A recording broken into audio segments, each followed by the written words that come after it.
Welcome to Comedians Writing Stand-Up Comedy Jokes. One day we'll write a better name for that, but for right now, at SEOs, I'm joined by the very funny Ryan Perrio. Ryan, I've gotten to see you perform, oh man, dozens and dozens of times at this point. You're one of the best in Dallas. Excited to Thank you. have you on. Yeah, excited to have you on. You are also your technical proficiency is something that I tell other people. Like you bring a technical proficiency and a mastery of the details that like I really appreciate, and I'm excited to do this. So the way the show works is we're each going to bring two rough jokes. Okay. Ryan, you're the guest, so you go first. So the only rule of this show is that you have to present the first joke as best as possible. So you just give the joke. You can't set it Mm. up. You can't say, I've been trying to do this. You got to do your best impression as if you were going to try it on a stage in front of a paid audience. Oh, So with that being said, coming to the stage with the first joke, Ryan Perrio. oh, well, you even get applause. Okay. Uh, so I've just noticed recently because I watch porn because I'm 46 years old and I'm white. I feel like it'd be actually more uncomfortable if I said I didn't at this point. If you're single, 40s in your 40s, if you're not watching porn, it's a huge red flag right there. I feel like, but I've noticed that they have porn ratings, and it just makes me feel weird knowing that my kink is also being shared by 1.5 other million people around the world. Like when does that number get to where you should not feel proud of that? Like if you get into like the double digits in that rating, is that when you start to think, man, maybe I should talk to somebody. Maybe I'm in a very very cautionary tale right now. This is not. Maybe this is why I'm alone. Like it's. Yeah, I like that. I had a tag idea as soon as you said that, which was, how big of a number before we have to march? Yeah. Like how Okay. how big how big of it is like 10 million people? It's like, man, we should get the word kink taken off of this. This is completely Yeah. normal. I want us to move categories. Yeah. It's trending. Like that's what's trending. Like and Who who's voting? Like who is like okay, you know what? I need to see are the porn industry looking at this and like, you know what? You know, stepmoms are in. Stepmoms are the hot, and then just everybody's trying to you look stepmomish, and now they're doing stepmom scenarios versus like the old classic. Is there like a port like the pizza delivery guy still out there somewhere like they're struggling like just give us another month, we show you our numbers can improve, like they just try to. I like that. That's almost a separate premise, right? It's like what Yeah, came first, the chicken or the egg of porn? yeah, Like, was I born? And this actually, I'm using the exact language of my other joke. Was I born this way, or did I become this way? Right? Like, did yeah, I? And then what was the other one? It was you said this earlier, the trending word, right? I'm yeah, not kink. I'm not kinky. I'm trending. yeah, I like that reclamation project, right? Like yeah. I'm not kinky. I'm trending. Um. Okay. Let's talk about the joke. So, when you write this joke, walk me hmm through your process of how this joke goes from the first idea, the first impression, to like hitting the stage. So this all came from a conversation with another comedian named Garvey Marcus, who had sent me a video to kind of look over his set. And I guess he had noticed the woman in the crowd and asked her if she'd been stuck. And that's all he said was, have you been stuck?" And I was like, "What does that mean?" He's like, and then he talked about stepmom porn and stuff. And he's like, "It's the most trending." I was like, "What do you mean trending?" He's like, "On porn sites, they show you like the numbers, like this is the most watched porn video in Pornhub." And Yeah. it's like, do you look at that like CNN? Is that like a stock market? Like, it first started as like, is this a stock market for the porn industry? Like, stepmoms, like they all have their little segment, like they're at a board meeting, like, okay, stepmoms are doing good. Pizza guy, what's going on? 5%, what's going on?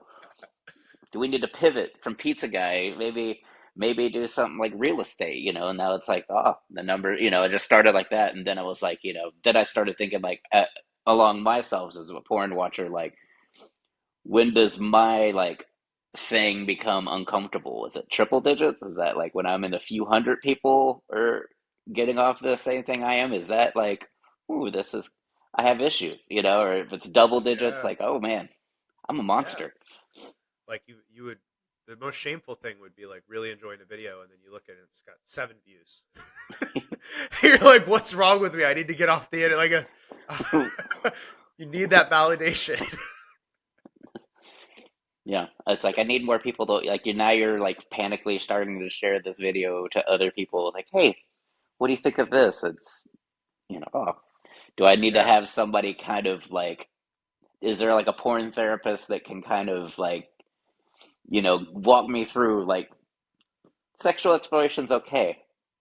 yeah, This is too far. This is you right now you're Christopher Columbus of sad right now. This is I think there's almost two directions you could go with that. So like hmm one direction is like the fight to de-shame it, right? Like look at how normal this is. The other direction could be like something where you're creating more shame. You're like, I actually feel more shame. Like there should be a second sex offender registry, like one for the regular sex offenders and then another one for the people that like these videos that no one else likes. And it's like even if they're not illegal, they should be. yeah. Am I on a Google list right now? Is this a is this a It's a separate. It's not the FBI that watches you. yeah. It's a lower organization. It's like the comptroller or the sheriff office or something lower than the FBI. The HOA. Yeah. Here, you won't get on an FBI watch list, but you will get on an HOA watch list. Yeah. Okay, It's I like like that. good I could yeah, and I could then tag it in with my burglary bit about watching masturbation porn because if I have to be alone, so does she. Yeah, Which is one of I my like that. favorite.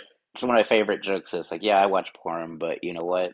I'm not gonna let their lives be better than mine. No, she's gonna have to be alone and do it herself as well.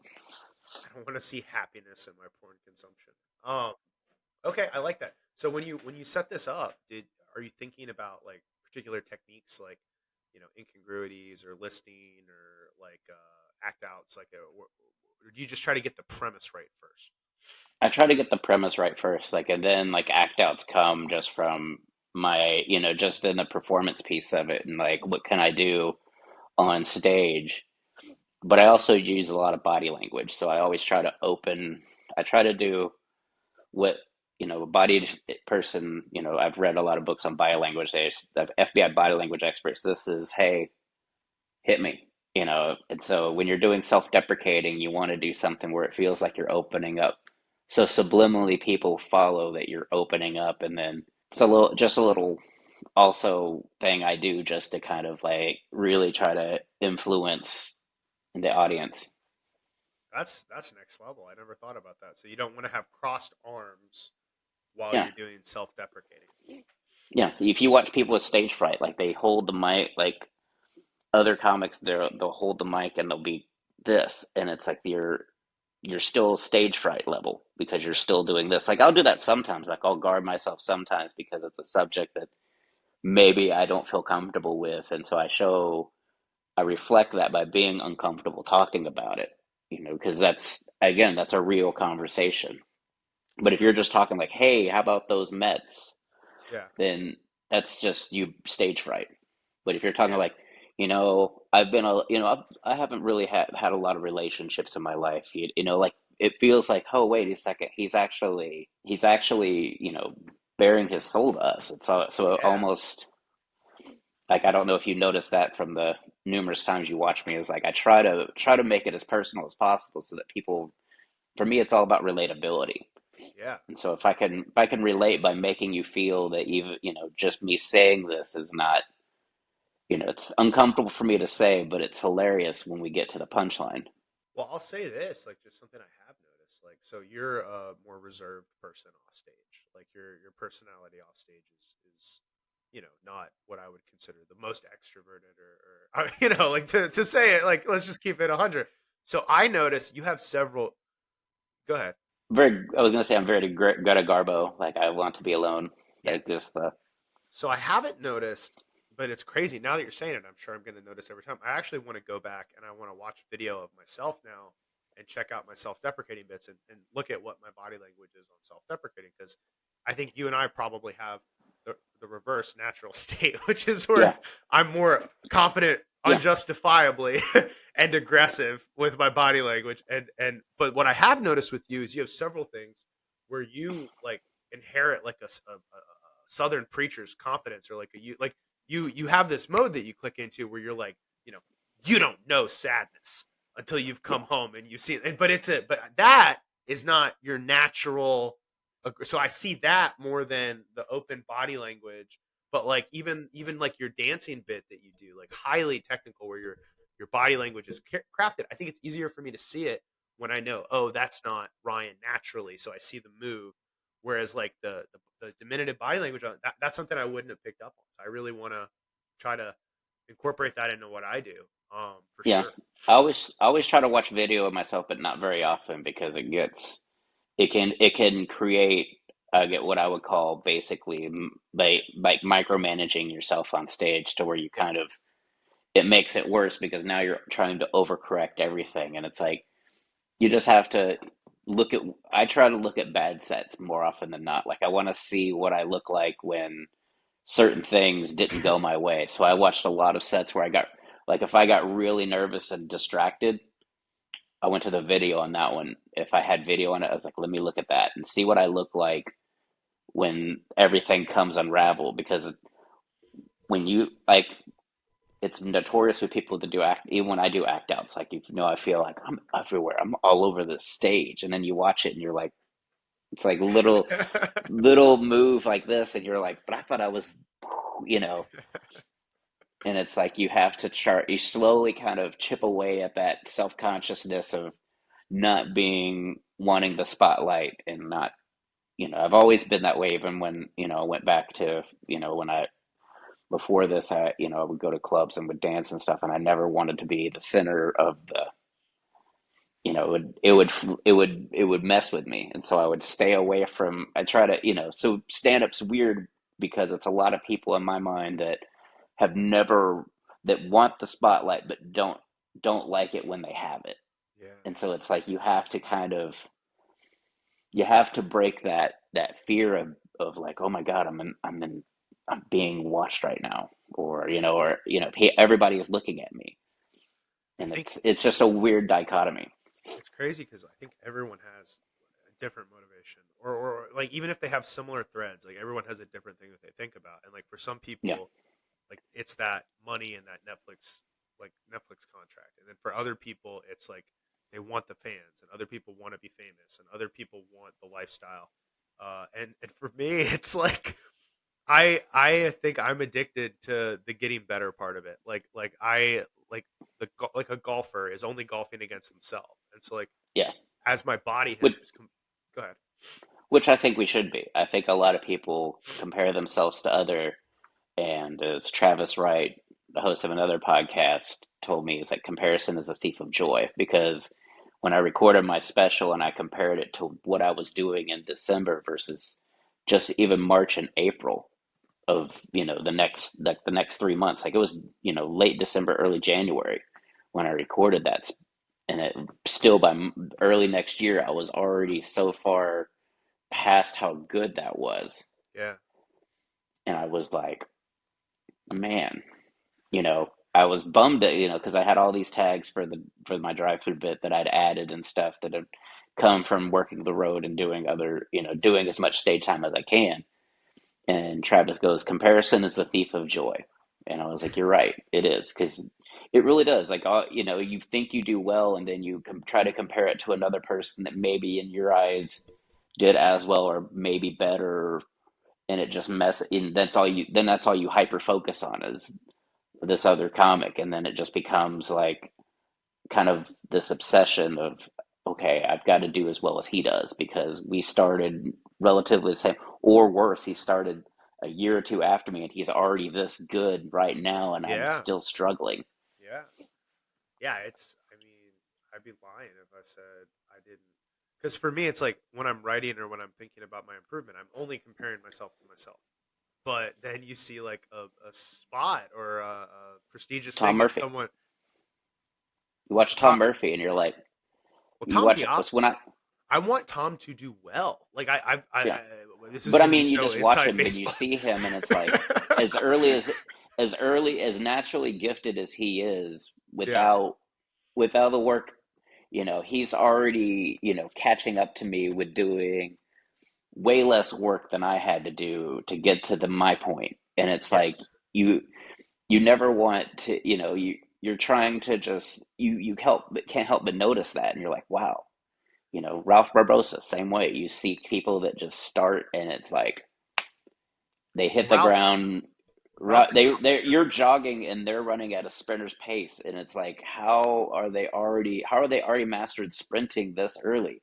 Yeah, You know? Ralph and Tom are completely different stories, though. In that, like, I mean, I don't think Ralph. First of all, I'm not even aware of a hater that Ralph has, like in the Dallas scene. Like, the craziest part is that, like, usually when someone does well, like people like talk negatively about them. I legitimately haven't heard one person say something negative about Ralph. Like, everyone knew he was talented 2 or 3 years ago. Couldn't have happened to a better guy. With Tom, like that same type of talent that Ralph has is there, and everyone sees it, and everyone's rooting for him. And Tom just keeps. And this is like, if anyone's watching this, like, what the hell are we talking about? There's this guy that's really funny, but he's not working pro clubs. He's one of the funniest people, but he gets in his own way, is how I want to say it. And we're all rooting for him. I mean more, and I'm not going to name these names. And we need to get back to the joke writing. But there are people that you think, well, that person's not funny. They don't have the talent. Maybe they, you know, maybe they're nicer, and they're not. And Tom Murphy's not getting the spot that person gets, and then that part's hard. But if you're comparing yourself to yourself, you're always pointed in the right direction, because it's like, okay, Mhm. well, I can't get caught up in that. It's like, how do I write better jokes? How do I be funnier? With that being said, we're doing like 5 minutes of Dallas But yeah, analysis. I would say the difference is that some people, to put it in a painting reference, some people paint the same thing over and over again and make a better painting. Other people paint a masterpiece and then toss it aside. And Yeah, to me, that's the difference. Is they paint masterpieces, but they never go back to it yeah, and paint it again. They have to paint something new, and that can that as a, to work professional clubs and stuff, you have to do the same painting over and over again, and you have to sometimes be that's real. just, You have to be reliable, right? And like yeah, I've produced enough independent shows now to know that you might be funnier, but hmm, do you sometimes bomb? Because I don't want to put you up if you're the funnier person that I could put up, but 3 out of 10 times you have a really yeah, bad set and you destroy the whole show. It's like, well, I can't. I yeah, think you're really funny, and I also can't risk you ruining my show. So I'll book the guy that isn't an 8 out of 10 funny. I'll book the guy that's a 5 out of 10 funny, but he's always 5 out of 10 yeah, funny, because it's like, okay, you're not going to ruin my show. It's crazy the yeah. hats you have to wear. All right, I'm gonna do my first joke. I would appreciate you to Okay, react and tear it apart. So coming to the stage with his first rough joke, Josh. Okay. um, I can't cook at all. It's weird. Men say they can't cook like it's the same as being gay. Like, I can't cook. I was born this way. It's not a choice. That's it. Just the okay, idea is that I don't cook, which is true. But also I okay, say it like it's this immutable trait. Like, I can't get on YouTube and look up a recipe, or like they even have the directions on okay, the back of the box. But I no, hmm, I can't cook. I can't. That's women's work. That's the idea. okay. So if you're going to go the route of comparing it to being gay, That was the first one. that's if you just say that, that's going to be a really rough take, Yeah. Okay. because it's gonna you're going to make people uncomfortable, because it's like, oh, this is a topic we can't, it's a topic of, oh, you start to get people to think. And so, We don't want them thinking. well, yeah, because I try to give them one side of the coin, and they can either be on the same side as me or the other side, Okay. and then we go from there. So I always try to state a feeling. Like, if you ever notice, like, I hate this, or it bugs me, or I hate going to drive-throughs. I hate knowing that porn rates, because here's how it affects me. Okay. So if you don't state to them, like, hey, I feel really ashamed that I can't cook. One, I'm Italian. Okay. Two, you know, Like I feel like, What if I I said feel like it's what if I you said could say instead of gay, I said men say they can't cook like it's a hair color. Like I I would get say I would almost I can't to cook. I me have I'd brown hair. okay. Mm, what if you said, it'd be almost more, I think people have more questions about you not being able to cook. I hate not being able to cook because people always question it. Like they don't question if I said I was gay, they wouldn't question it. Like, oh, really? You're. But with cooking, it's like, oh, but you can't follow the instructions, like the recipes right here on the box. I Like, can't cook, yeah, man. that's what I'm saying. Like, it's people.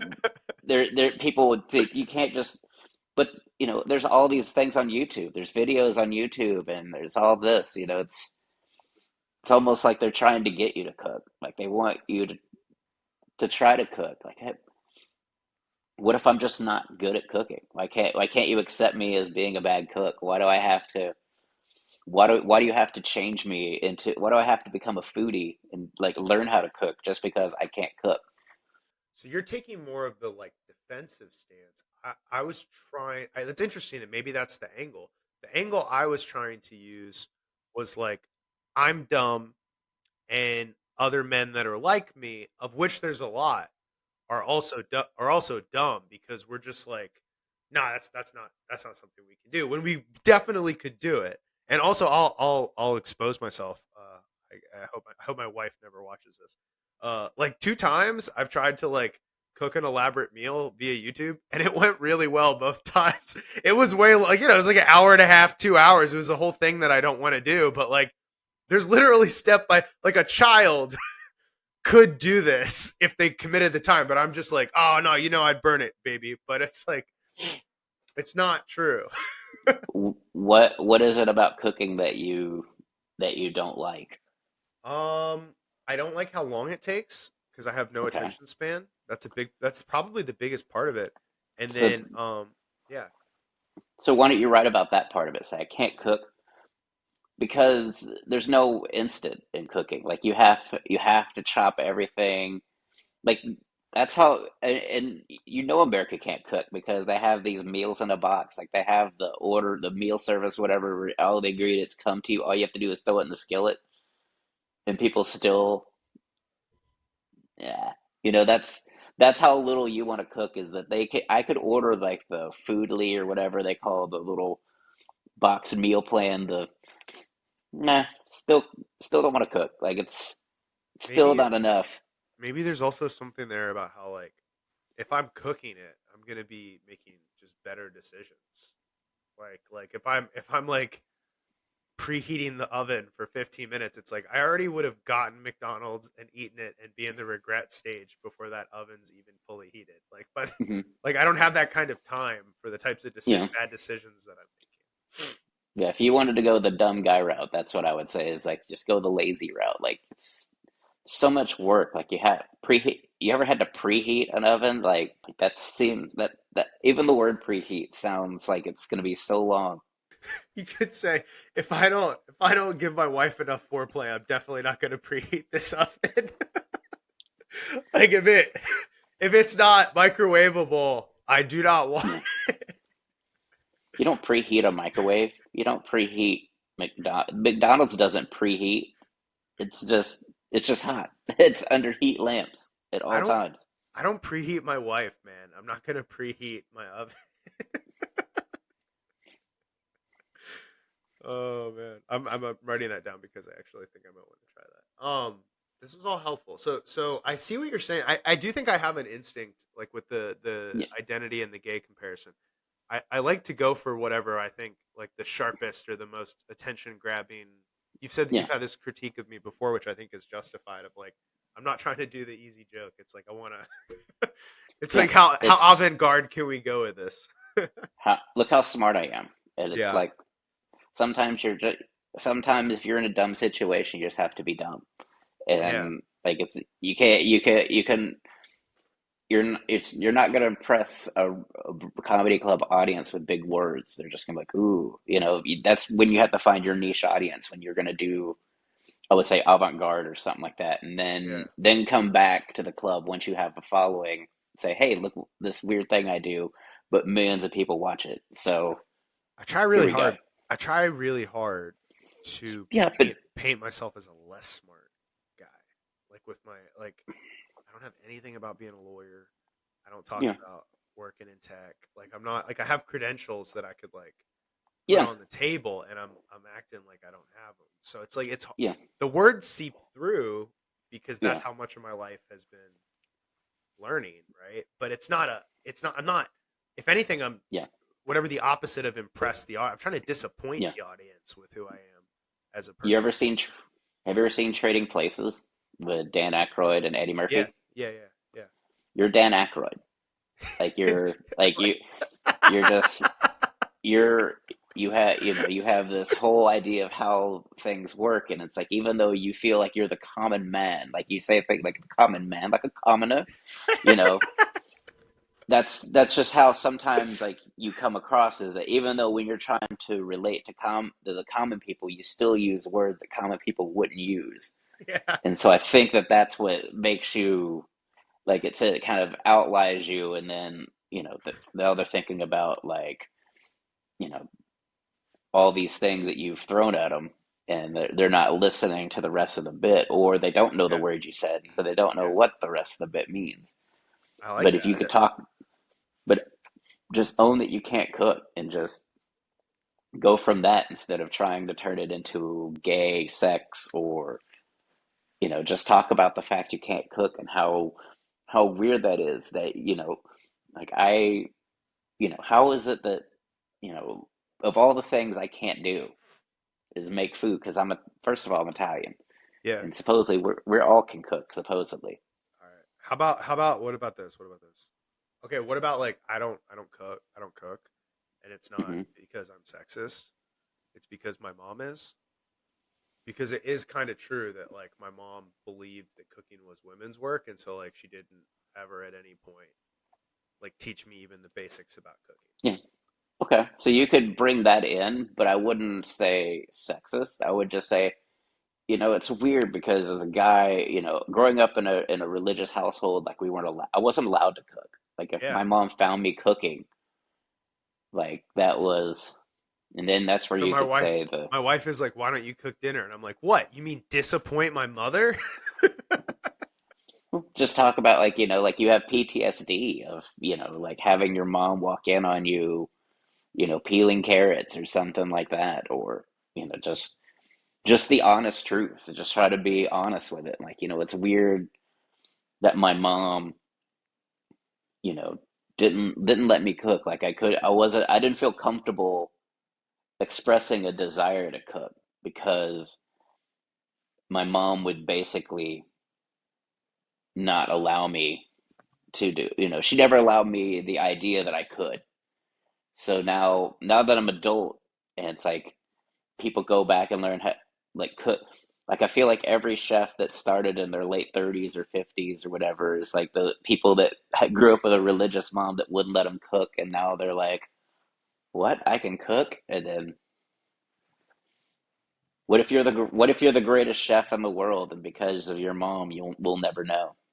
Well, that was another idea that I wrote under this, but it felt so separate that I felt like Yeah, it's almost a separate joke. And it's like it's weird that with like the older groups of people, they're like, because if someone's gonna say get in the kitchen and make a sandwich, it's older people, right? Like it's not younger people that are pushing that.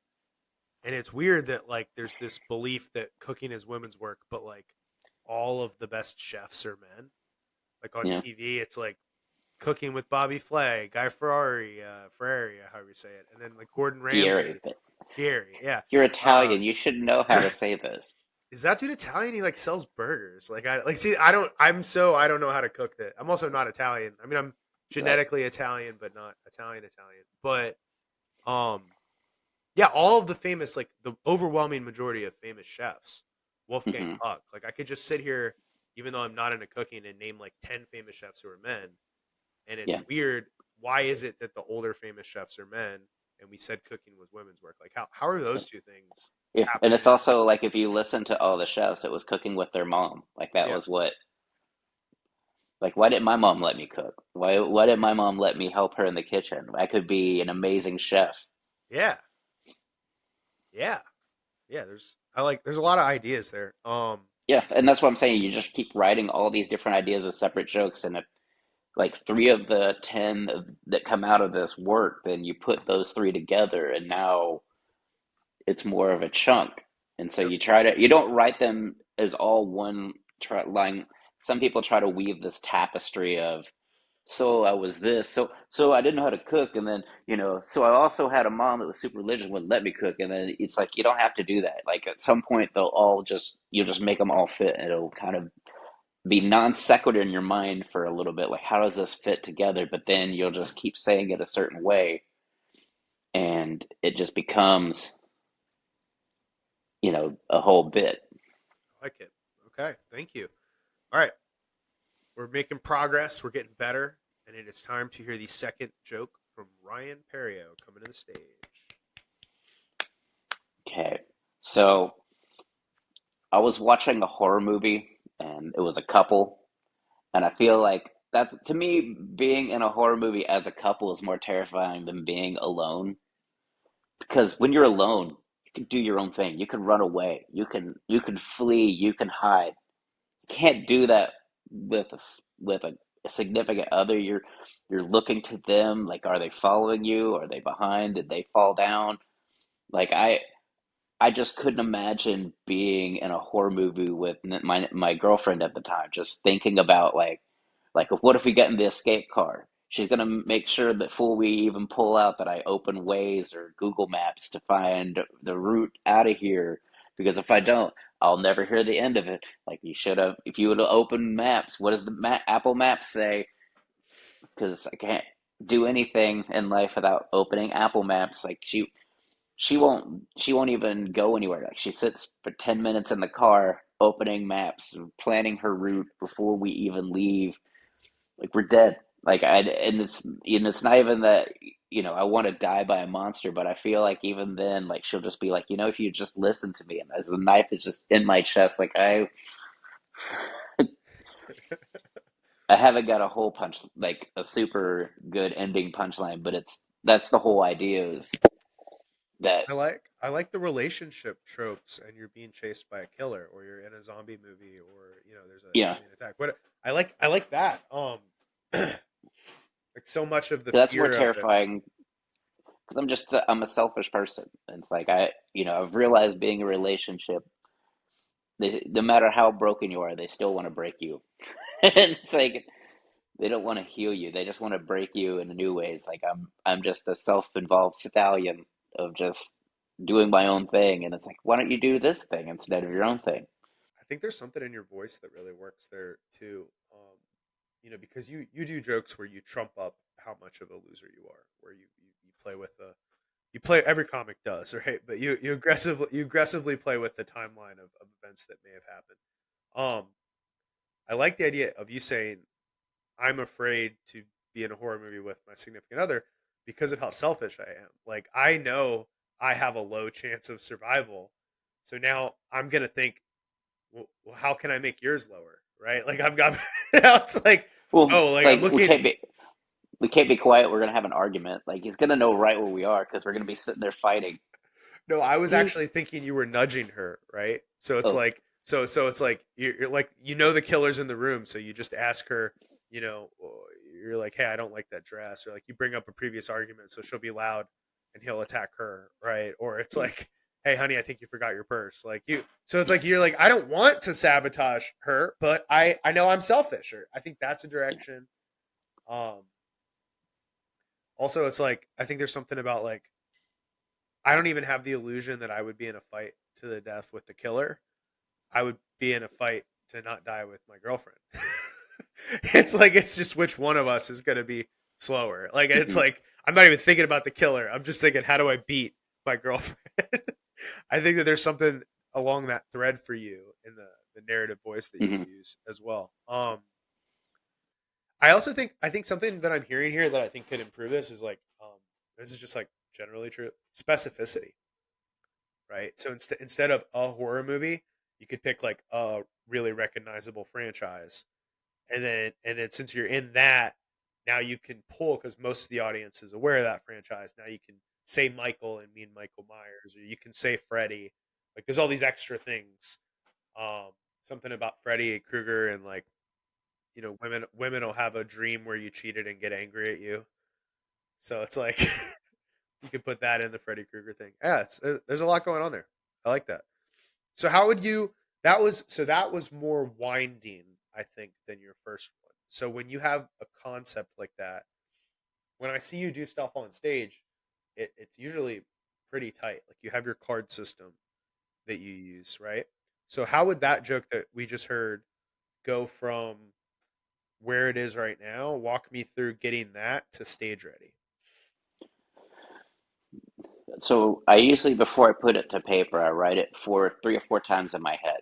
Like I just try to think more specifics and stuff like that. Try to get feelings, because I think without feelings, then anybody could do that. Anybody could say me and my wife in a horror movie, and yeah. So I try to get my real feelings on it, so it's something that comes across as my take. Okay. So it's something unique in me, in my physical being, that, or mental state, or anything, my personality, that makes it something that only I could do. That's where I try to get it down to before I bring it to open mic, and then I just kind of sound it out on stage. Like I have a really good rough idea. I never write word for word, just because of little changes and stuff. I don't want to rewrite something just because I change a couple of little words in there. And There's a so I big try. there's a big difference in like something that sounds pre-written and like talking through it from what I've known. Like Yeah, it's hard to shake it once you've memorized it written. It's a whole effort to unmemorize the cadence of yeah. Well, that's just why I kind of, and that's why I kind of only write a few sentences or a few words in those cards. So it's like, okay, this is what I want to hit. These are the points I want to hit. However I say it, cool. I don't be like, I missed that. Sometimes I'll miss something, but it's like that makes it even better, because it's like if you hear it multiple times, it doesn't sound the same over and over again. Like the drive-through has a general procedure, but it doesn't always hit all those marks, or certain times I'll throw a different mark in there, and it makes it makes it funny, but it also doesn't make it to where it's a super routine. it. Yeah, that makes sense. How And if you so did the longest version of your drive-through joke, how long would that be? probably close to 6 minutes, six Okay, to seven maybe. and then what's like the shortest version? Shortest versions maybe like 3 minutes, when I just do the the DUI portion of it. I've done just the DUI portion of it, because some other comics have similar bits about waiting at a drive-through, and so they don't want me to do that before them. So I was like, okay, I can absolutely, not say anything about that, and just Okay, go the other way. and does it start off, I guess, as the 3 minute, and then you slowly build on it, or is it Mm-mm. The usually three start? minutes is the end part. Okay, So I just cut the front and just do the second half. interesting. Or I'll do just a little piece of it. Um, I'll do a little piece of it, and then, not do the DUI stuff. Like I'll just do just the chicken order, just up to there, or, just different. There's different stopping points, and I just try to work them as best I can. Okay, okay, I love it. Um, all right, I'm gonna do my second joke. Coming to the stage with his second joke, Josh Stromiello. Hey. All right. I am Italian, into mixed martial arts, and I'm currently doing stand up comedy. That's basically Joe Rogan, uh, except I will never be Joe Rogan because I am 6 feet tall. And I blame most of my failures in life on being 6 feet tall. Joe Rogan's like 5'5", and because of that, he had to be world class in everything he did. He had to learn how to have the highest kick in Taekwondo because that's the only way he could kick someone. When he went out there to do stand up, if he didn't have a great set, he was getting laid. Meanwhile, I'm 6 feet tall, and for about 15 years of my life, that was enough. Like, I'm gonna get some matches on Tinder. Someone's gonna give me a job I don't deserve. I'm 6 feet tall, so I never built the muscle, never built the backbone. I wish I was 5'6". I don't know. I like that's the. It's incredibly rough, but it's basically on paper. I am Joe Rogan, except that I'm taller and I'm never going to be successful. That's the bit. Okay. So I would start it off with the end, the with that statement right there. Like, I'll never be successful because I've always been tall, and for the longest time, that's been good enough. Then pivot to Joe Rogan. Look at Joe Rogan. He's 5'5". He had to learn the highest kick. Like, he had to raise the bar. I have to lower it so that I can be motivated to do this. And then it could also lead into the cooking. Like, I don't even know how to cook, and I'm Italian. Like, it can the lead in, but I think you need to start. You can't just start with I'm Joe Rogan.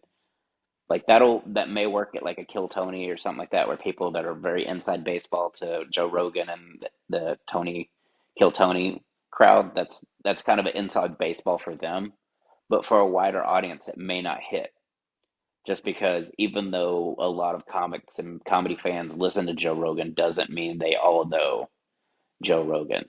You can pivot to him after you talk about yourself and how being tall was good enough for this long. But now that I'm an adult and I have to make my own decisions, I can't just be like tall.